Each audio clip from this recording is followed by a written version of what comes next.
Assalamualaikum warahmatullahi wabarakatuh.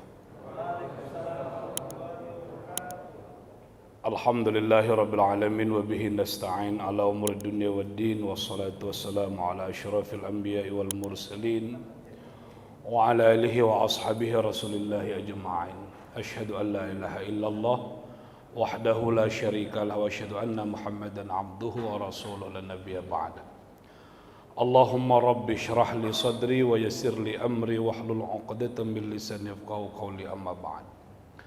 Bapak Ibu sekalian, malam ini pertemuan kelima dan kita sudah membahas tentang persoalan warisan. Dan malam ini kita akan mencoba menyimpulkan apa yang menjadi perhatian kita kaitannya dengan hukum waris. Merujuk kepada Al-Quran, ada dua yang harus diwaspadai oleh kita dalam kaitannya dengan harta waris. Dua hal yang terlarang, bahkan amat sangat terlarang. Yang pertama terdapat pada surah Al-Fajr ayat 19 sampai 20. Wa ta'kuluna turasa aklan lamma wa tuhibbunal mala hubban jamma. Ini peringatan pertama dari Allah kaitannya dengan harta waris. Dan kamu memakan harta waris itu dengan mencampurkan harta waris yang halal dengan yang haram. Lamma itu maknanya mencampurkan yang halal dengan yang haram. Mengapa itu terjadi? Wa tuhibbunal mala hubban jamma. Karena engkau terlalu cinta kepada harta sehingga harta waris milik orang lain, milik saudaramu, milik ibumu, atau bisa jadi milik keponakanmu, itu pun kau ambil dengan cara mencampurkan dengan hartamu. Itu peringatan Allah yang pertama. Yang kedua, larangan yang ditegaskan oleh Allah dan seringkali terjadi dalam pengelolaan harta waris, itu terdapat pada surah An-Nisa ayat 10. Alladzina ya'kuluna amwalal yatama dzulma. Orang-orang yang memakan harta anak yatim dengan cara zalim, zulma. Berarti ada cara makan harta anak yatim dan itu dibenarkan. Tapi yang zalim itu tidak boleh. Orang yang makan harta anak yatim dengan cara zalim, innama ya'kuluna fi butunihim. Seakan-akan mereka memakan harta itu, memakan api yang ada di dalam perutnya. Wa yaslauna sa'ira, dan itulah nanti yang akan menghantarkan mereka terus masuk ke dalam neraka yang menyala-nyala. Jadi Bapak Ibu, kalau kita himpun Al-Quran, dua ini sajalah larangan utama kaitannya dengan warisan. An-Nisa dari ayat 7, 8, 9, 10, 11, 12. Itu cerita tentang siapa yang ahli waris, berapa bagiannya, bagaimana wasiat, bagaimana utang, itu sudah kita bahas semua. Setelah Allah menjelaskan itu, yang ini masuk yang tak boleh, yang harus dihindarkan dan tanpa disadari sering terjadi dalam kehidupan. Oleh karenanya, paling tidak ada tiga yang kita sebut wa minal akhta, kesalahan-kesalahan orang dalam persoalan warisan.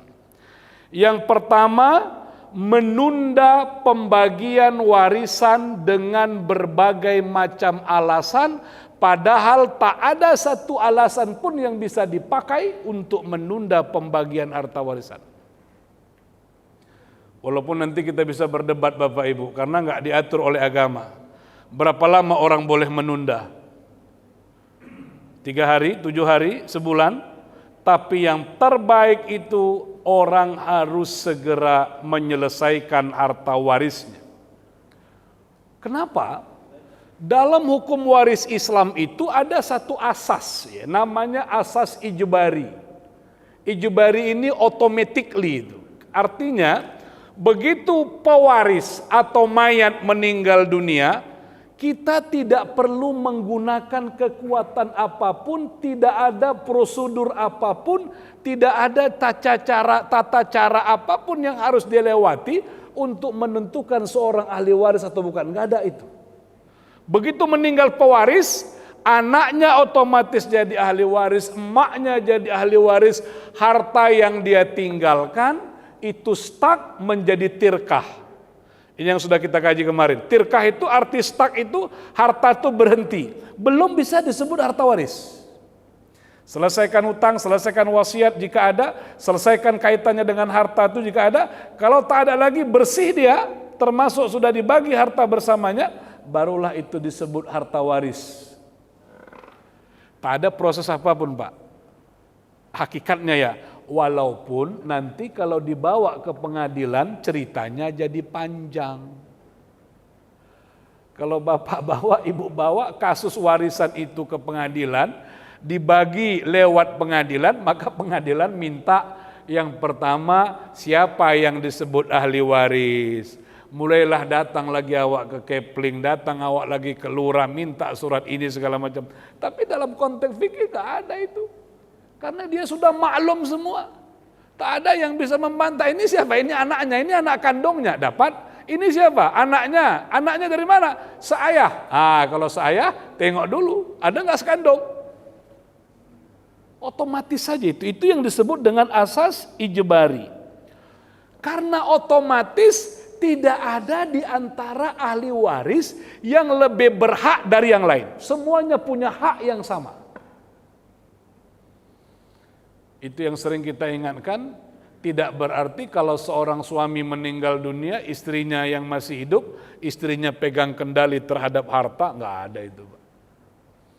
Posisinya sama dengan ahli waris yang lain. Karena itulah harta warisan itu harus segera dibagi. Kenapa? Untuk menghindarkan lama tadi. Untuk menghindarkan percampuran tadi. Walaupun pembagiannya Bapak Ibu bisa pemisahan fisik, bisa hanya pemisahan nilai saham atau modal. Enggak mesti sawah itu harus dibelah-belah, enggak mesti. Enggak mesti kalau dia punya usaha lalu dibagi, dijual dulu baru dibagi, enggak mesti. Cuma setiap ahli waris harus tahu berapa bagiannya. Walaupun belum ada pemisahan harta. Ayahnya punya kebun luas,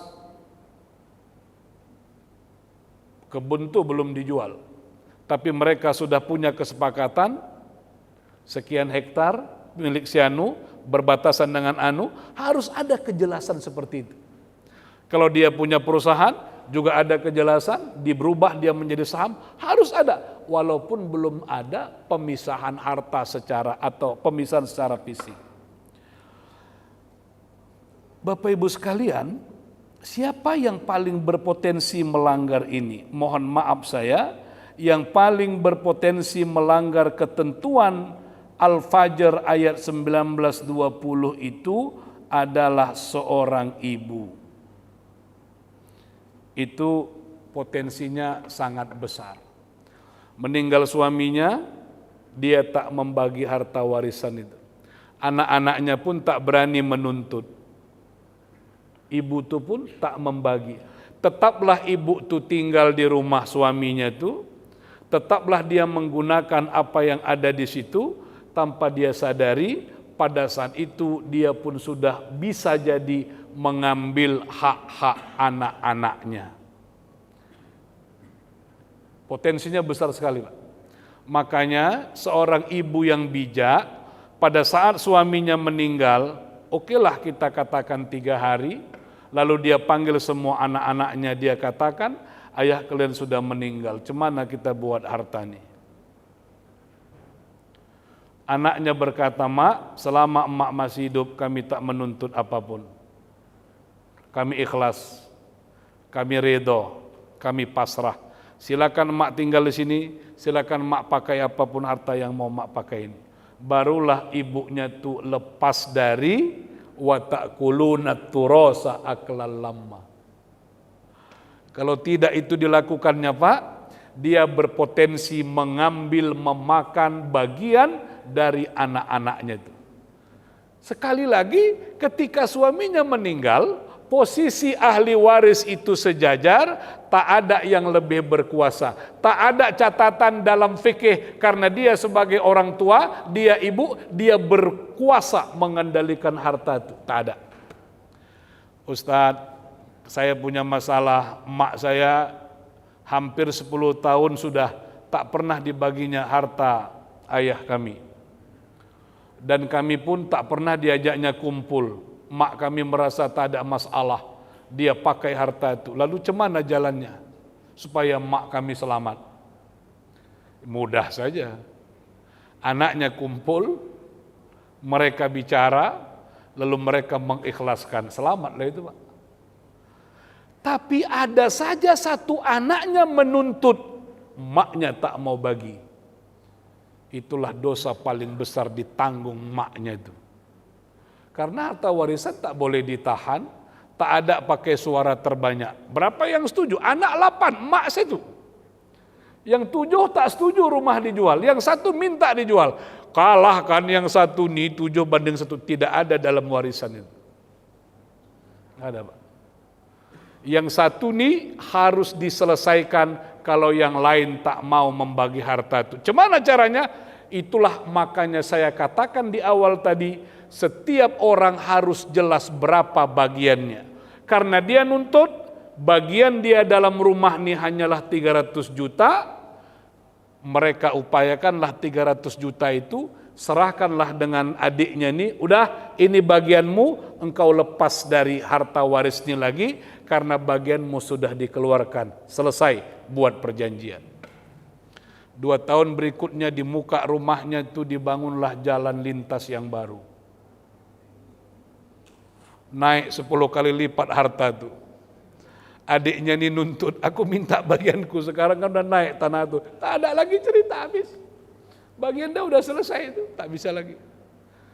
Jadi itu Pak prinsip yang penting sekali untuk diperhatikan. Yang kedua, akhlal lama itu, percampuran harta itu terjadi lewat cara investasi terhadap harta warisan yang belum dibagi tanpa persetujuan ahli waris yang lain. Di Sumatera Barat itu ada namanya orang Belanda, pakar antropologi, namanya Beckman, Benda Beckman. Dia menulis di Sumatera Barat terjadi pergeseran harta warisan. Misalnya kalau pusaka tinggi itu kan tidak diwarisi, dia hanya diturunkan dari keluarga perempuan, garis keturunan perempuan dari satu ke yang lain. Tapi begitu sampai pada tingkat keluarga tertentu, suami misalnya dari anak perempuan, dari keluarga perempuan ini, suaminya melakukan investasi di tanah warisan itu.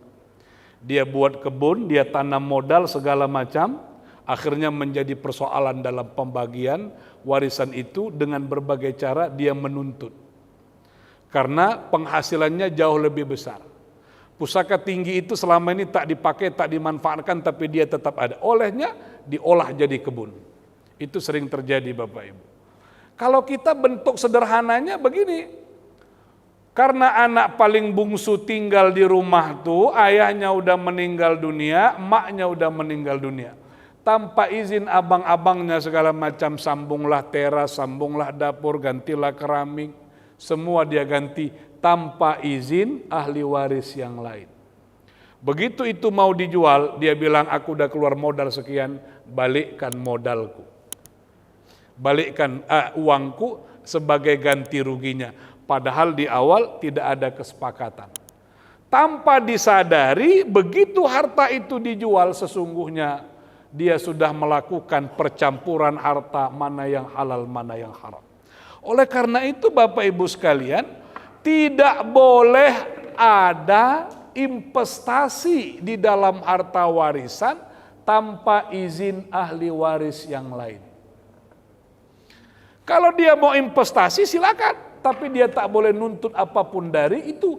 Kenapa? Karena sesungguhnya dia pun sudah mengambil manfaat dari rumah itu. Dia tinggal di rumah emaknya itu 10 tahun, memang dia taruh terasnya, dia taruh dapurnya segala macam, dia tambah, tapi kan dia tak bayar sewa di situ, tinggal 10 tahun di situ. Tapi seringkali yang terjadi, apalagi yang menempati rumah tuh anak paling tua. Mulailah. Kalau anak paling tua dipelototinya adiknya tak berkutik lagi. Bapak, Ibu, itu cara investasi. Terjadilah aklal lama tadi, percampuran mana yang halal, mana yang haram. 2. Yang ketiga, kaitannya dengan An-Nisa ayat 10, mengelola harta anak yatim. Ini biasanya terjadi dialami oleh pakciknya, omnya ketika adiknya meninggal dunia. Keponakannya menjadi tanggung jawabnya. Dia mengelola harta anak yatim. Itu kemungkinan pertama. Bagaimana aturan Islam dalam mengelola harta anak yatim ini? Yang baik dia tidak ganggu harta anak yatim, dia tak ganggu harta adiknya nih. Karena ada ahli warisnya, yaitu anak-anak almarhum. Dia tak ganggu itu. Kalau dia pun susah, Al-Quran membenarkan omnya ini untuk menggunakan harta warisan sepanjang yang dibutuhkan oleh kehidupannya atau oleh pendidikan keponakannya nih. Boleh Pak, bukan tak boleh? Boleh. Yang tidak boleh itu dia campur aduk. Nah, disinilah terjadinya persoalan poligami. Maka poligami itu Bapak Ibu nggak bisa dipisahkan dari pengelolaan harta anak yatim itu. Dulu itu pada masa lampau itu sering terjadi. Apalagi anak yatim yang ditinggalkan itu perempuan. Harta ini dikelola dengan baik, berkembang sedemikian rupa. Anak perempuan yang diurusnya ini tumbuh pula menjadi gadis yang cantik dan menawan hati. Mulailah timbul persoalan. Harta di tangannya, anak yang dia urus ini pun cantik, menawan, segala macam. Inilah kata agama, kata Quran, kalau engkau mau menikah, jangan kau nikahi anak yatim yang dalam tanggunganmu itu. Hanya dengan maksud untuk menguasai hartanya. Maka nikahilah olehmu 2, 3, 4, tapi wanita lain. Wanita baik-baik yang lain. Jangan anak yatim yang dalam pemeliharaanmu. Karena apa? Karena anak yatim itu sudah menganggap engkau itu seperti ayahnya. Engkau itu dianggapnya pelindungnya. Engkau itu dianggapnya sebagai orang yang dia hormati. Kalau mau nikah boleh, tapi cari yang lain. Jangan anak yatim yang kau urus itu yang kau nikahi. Itu kira-kira latarnya Bapak Ibu sekalian. Pada saat anak yatim ini sudah rush, cerdas, pintar, maka hartanya harus dikembalikan, tidak boleh ditahan. Alasan apapun tak boleh. Ada banyak kejadian pakciknya menahan harta itu karena bisnisnya berkembang, dia mengembangkan harta warisan milik keponakannya. Jadi Bapak Ibu boleh dikembangkan sepanjang berhasil, boleh dipakai untuk kepentingan kehidupan karena pakciknya ini susah. Kemungkinan kedua yang terjadi, ini yang tidak disadari Pak, itu adalah pada istri yang ditinggal mati suaminya dalam keadaan masih muda dan dia punya anak yang masih kecil-kecil. Saya Pak, Ibu sering mendapatkan kasus seperti ini, di mana masalah ada problem cara pandang, termasuk karena tak paham hukum waris. Ini macam kejadian yang baru ini, ya bukan warisannya tidak, tapi peristiwa yang ini banyak terjadi. Baru saja teman saya di Padang, waktu teman sekolah di Aliyah Kutu Baru, satu angkatan, satu kelas, meninggal dunia. Usianya tak beda dengan saya. Dia punya 4 anak, meninggal kemarin. Dan itu banyak dialami. Suaminya meninggal dunia, anaknya masih kecil-kecil. Istrinya nih sebenarnya juga disebut sedang mengelola harta anak yatim. Memang anaknya sendiri, tapi anaknya ini sudah tak ada lagi ayahnya. Dan ayahnya meninggalkan harta waris. Istri inilah yang mengelola itu. Bukan pemilik, bukan penguasa, bukan memiliki semua. Bagian dia paling-paling itu hanyalah 50 tambah 1/8. Itu saja. Selebihnya milik anaknya.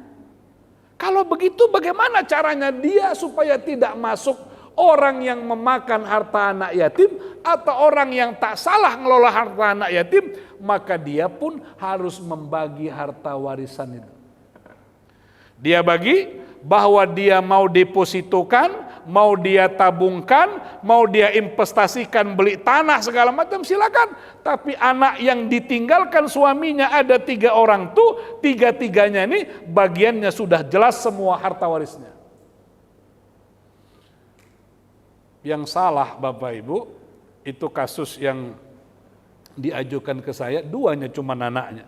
Satu yang paling tua perempuan, yang paling kecil laki-laki, meninggal suaminya. SMA, suaminya meninggal pada saat anaknya masih semester 1 di Fakultas Kedokteran. Karena masuk Fakultas Kedokteran banyak biaya keluar.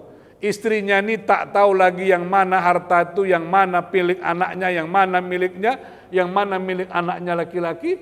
Dikeluarkanlah harta itu untuk membiayai anaknya yang paling tua ini sampai jadi dokter. Begitu anaknya jadi dokter, dia tak punya apa-apa lagi. Lalu dia tanyakan, bagaimana itu Ustaz? Dia tanya kepada saya. Saya katakan pertama, ibu melakukan kesalahan yang besar. Kesalahan yang besar itu adalah harta hak anak ibu yang laki-laki sudah tersedot ibu gunakan untuk membiayai kuliah kakaknya, padahal itu adalah miliknya juga sebagai ahli waris yang sama haknya dengan kakaknya. Gimana caranya lagi Ustaz? Saya pun tak tahu gimana caranya. Ibu lah tinggal harus terbuka, karena berat Pak, berat. Memang begitu. Karena tak ada, dia bukan penguasa itu, dia sebagai ahli waris. Meninggal suaminya, berapa harta yang ditinggalkan suaminya? Harta bersamanya ada 100, harta bawaannya ada limpul. Dibaginya dulu 100 nih, dia tarik dulu 50 dari yang 100, itu menjadi harta bersama miliknya. Yang 50 harta bersama sisanya ditambahlah dengan harta asal suaminya yang 50, jadilah harta waris itu 100. Sudah 100 harta waris itu, dia ambil 1/8 di situ. Sisanya 7/8 itulah yang dibagi untuk 2 orang anaknya dengan format 2:1. Pisahkanlah itu semua. Bagaimana dia membiayai anaknya nih? Dia boleh pakai hartanya, tapi tak boleh dia pakai harta anak laki-lakinya nih. Harusnya begitu Pak. Tak cukup bagaimana? Itu tinggal dia musyawarahkan. Kalau anaknya, anak laki-lakinya sudah dewasa, udah balik berakal, ajalah dia bermusyawarah. Udah nggak apa-apa mak, pakai ajalah harta yang ditinggalkan ayah untuk kutu, untuk kakak, udah pakai. Tapi syukurnya anaknya sudah jadi dokter. Saya bilang, Bu, ibu jelaskan kepada anak ibu perempuan, ibu hitunglah balik harta itu. Kira-kira berapanya terpakai harta anak laki-laki ibu itu. Inilah tanggung jawab sang kakak untuk mengembalikan. Syukur-syukur kalau adiknya ikhlas. Saya nggak tahu hasil akhirnya ibu, bapak sekalian, apakah anaknya ikhlas atau tidak, wallahu a'lam. Itu sederhana Pak, sederhana kasusnya, tapi itu sering dialami.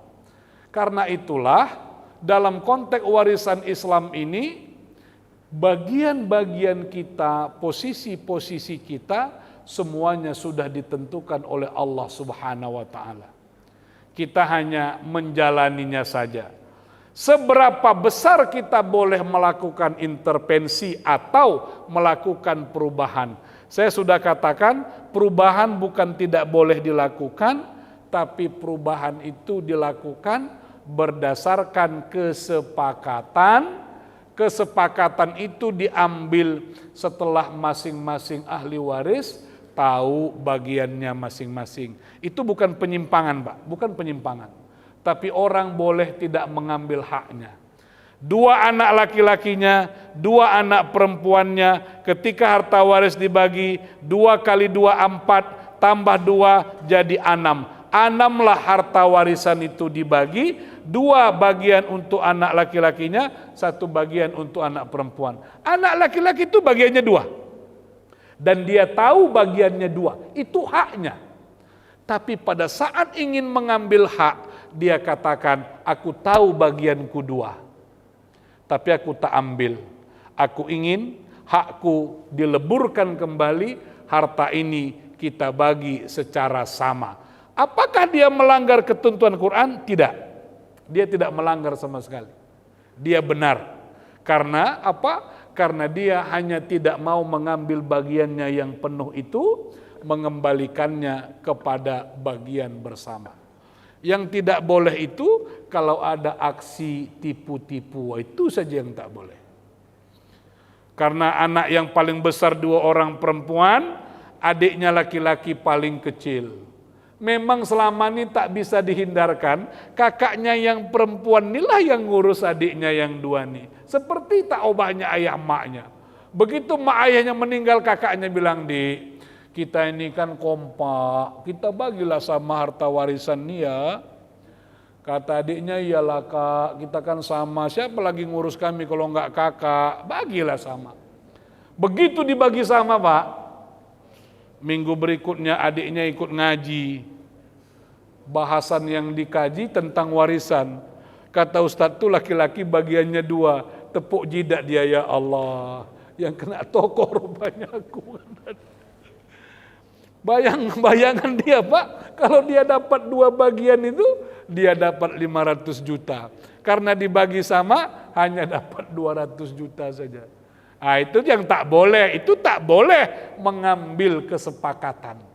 Tapi kalau orang sudah sadar haknya boleh. Ini bisa terjadi dengan bapak, ibu bisa terjadi. Maaf saya. Terjadilah kejadian anak kita meninggal dunia. Karena anak kita meninggal dunia, kita punya cucu, kita punya menantu, bagian kita ada di situ. Katakanlah 1/6. Bapak tahu bagian bapak 1/6 dari harta anak kita. Tapi bapak bilang, aku tak ambil yang 1/6 itu, kupulangkan buat cucuku semua. Boleh. Apakah dia melanggar Quran? Tidak melanggar Quran. Dia malah patuh kepada Al-Quran, tahu bagiannya 1/6, tapi pada saat yang sama sebagai seorang kakek, dia punya tanggung jawab buat cucunya.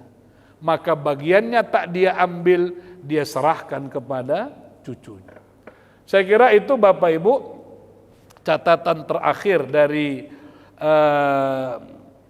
kuliah waris kita.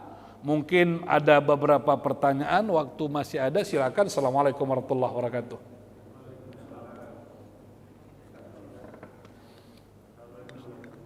Assalamualaikum warahmatullahi wabarakatuh.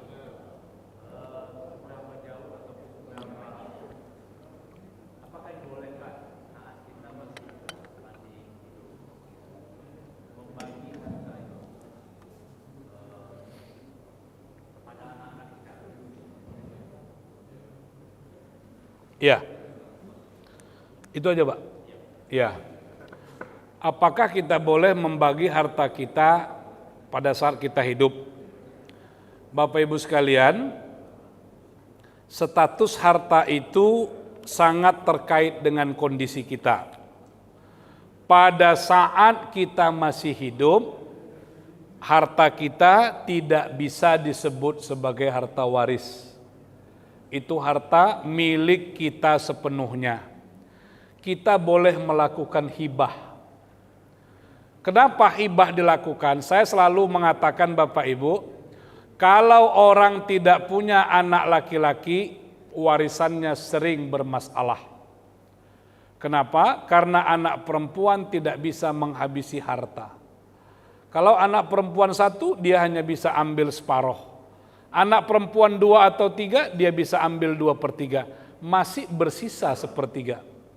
Sepertiga itu kan yang jadi masalah, 1/3 dari berapa itu kan, itu jadi masalah.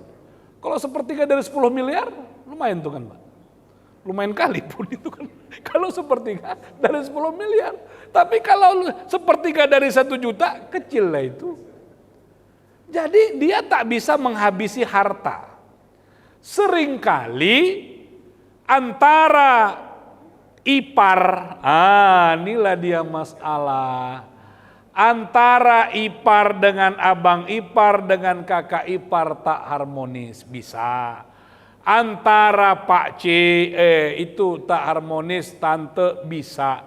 Padahal mereka berhak untuk yang 1/3 itu.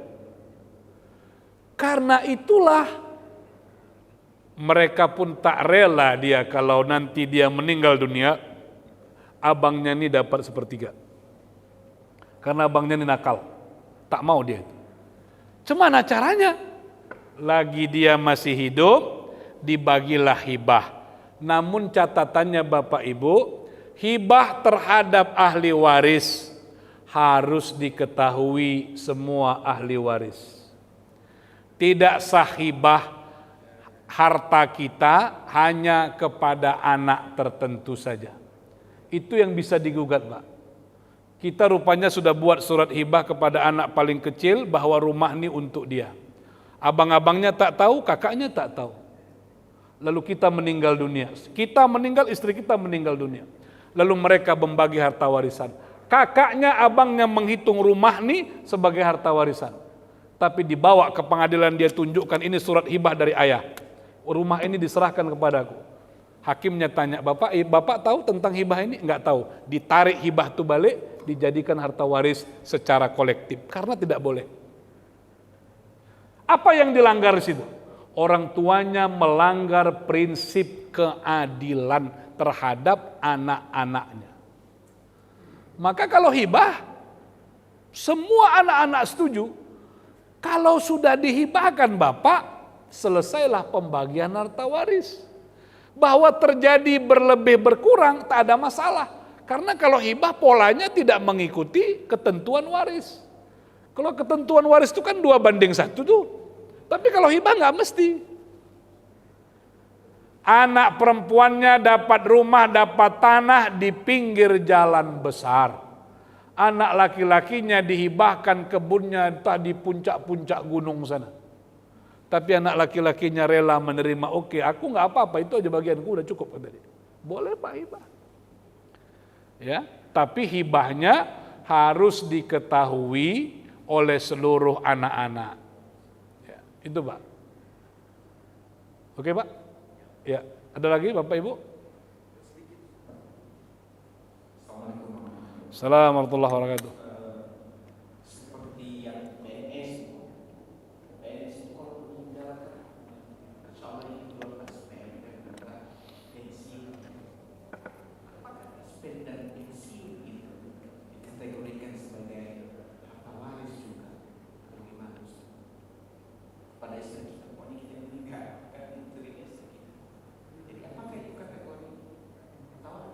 Iya.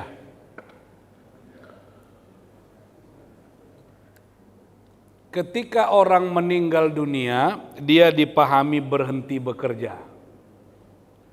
Lalu dia mendapatkan pensiun. Baik, kalau dia hidup kan pensiun hidup, kalau dia meninggal pensiun meninggal dunia. Tinggal melihat ketentuan pensiun itu, Pak. Kalau pensiun itu punya ketentuan sendiri, misalnya saya belum pernah saya pelajari pula tentang pensiun itu. Tapi dalam ketentuannya pensiun itu untuk siapa? Ada untuk istri, ada untuk anak. Sampai anaknya itu sampai apa ya? Baligh. Sampai dewasa ya, sampai dewasa. Kalau bagiannya sudah tertentu itu sebenarnya sama maknanya pemberian negara terhadap keluarga itu. Itu sebenarnya proteksi negara terhadap keluarga itu. Maka dia hanya mengikuti alur itu, Pak. Berapa yang untuk istri, itulah yang diberikan untuk istri. Berapa yang untuk anaknya, itulah bagian anaknya. Dia tidak dibagi polanya dengan menggunakan sistem harta warisan. Kenapa? Ada ketentuan yang mengikatnya yang ditentukan oleh negara. Pensiun itu kan memang itu hakikatnya. Perlindungan terhadap pegawai ini kalau dia masih hidup, kalau sudah meninggal dunia, perlindungan terhadap istri dan anak-anaknya. Itu saja, Pak. Nanti ini berkembang terus, Pak. Harta itu pun berkembang terus. Kalau Bapak punya haki, punya hak paten segala macam, kalau itu menghasilkan uang, maka dia menjadi warisan juga. Ya, sampai kapan dibagi? Dibagi selamanya. Tapi bedanya istri ada batasnya. Ini, Pak. Mohon maaf, Pak, ada seorang istri tak mau dia kawin lagi, Pak. Kenapa? Begitu dia kawin lagi, putus haknya sebagai istri. Itu, Pak, kan karena ada yang mengalir, ada usaha suaminya. Karena ada usaha suaminya, dia mendapatkan warisan dari itu. Mengalir terus modalnya itu. Bagaimana statusnya kalau dia menikah lagi? Itulah yang jadi polemik kalau hartanya tidak dibagi itu. Makanya kalau dia menikah lagi, harta berapa miliknya modalnya dikeluarkan dari usaha itu, dan dia tidak mendapatkan apapun dari hasil itu, berhentilah pendapatannya, kecuali jumlah harta yang menjadi miliknya pertama itu. Itu, Pak. Kalau negara kan begitu. Begitu istrinya menikah lagi kan berhenti pensiunnya. Jadi Bapak Ibu sekali lagi yang paling penting itu walaupun dia tidak dibagi hartanya tapi jumlahnya tahu. Ya jumlahnya tahu. Dalam riset saya itu kenapa pengusaha muslim tidak tumbuh?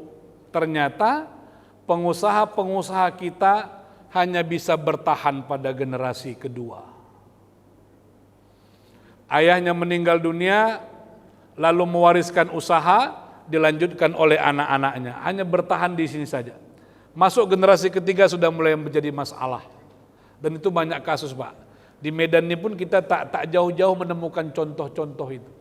Itulah mengapa banyak dulu orang-orang Islam yang kaya, punya usaha, begitu meninggal dunia, harta warisannya dibelah-belah segala macam, akhirnya hilang usahanya itu.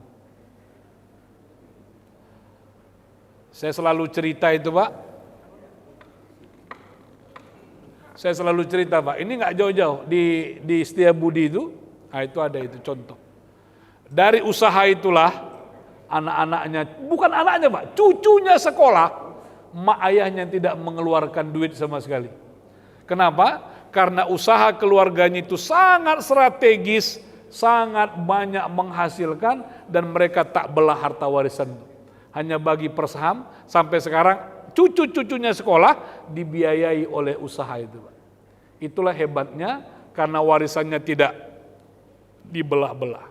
Oleh karena itu Bapak Ibu sekalian, kalau Bapak punya usaha, punya bisnis, punya kebun segala macam, ingatkan kepada anak-anak bahwa warisan ini baiknya tidak dibelah-belah secara fisik, tidak ada pemisahan, supaya apa? Usaha terus berkembang, hasil bisa dibagi, modal tetap terjaga, barangnya tetap terpelihara. Ini amat sangat penting. Terima kasih, mohon maaf atas segala kekurangan. Assalamualaikum warahmatullahi wabarakatuh. Na'udzubillahi minasyaitonirrajim. Bismillahirrahmanirrahim. Alhamdulillahirabbil alamin hamdan yuwafi ni'amahu wa yukafi'u mazidah. Ya Rabbana lakal hamdu kama yanbaghi li jalali wajhikal karim wa 'azimi sultanik. Rabbana atina fid dunya hasanah wa fil akhirati hasanah wa qina adzaban nar. Wa sallallahu ala sayyidina Muhammadin nabiyil ummi wa ala alihi wa sahbihi wa barik wa sallam. Walhamdulillahirabbil alamin. Taqabbalallahu minkum. Assalamualaikum warahmatullahi wabarakatuh.